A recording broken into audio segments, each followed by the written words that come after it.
अरे है रे हाय कालिंदर चानी, अरे है रे हाय कालिंदर चानी, अरे है रे हाय कालिंदर चानी, अरे है रे हाय कालिंदर चानी। संगवारी हो, गर्मी के दिन में ना कलिंदर खाए भारी मजा है।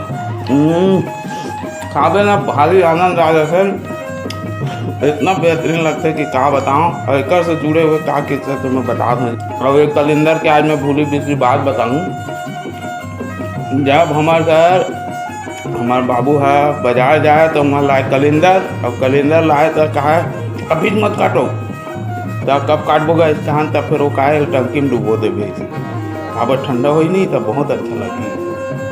क्या तुमरो घर इसने तुम्हारे बाबू मन कलिंदर लाते थे कथे का चला बताओ जरूर, है ना।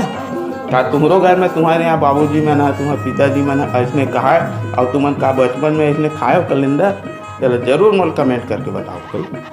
कलिंदर चानी मजा नहीं आवे वो, तोर बिना कलिंदर चानी मजा नहीं आवे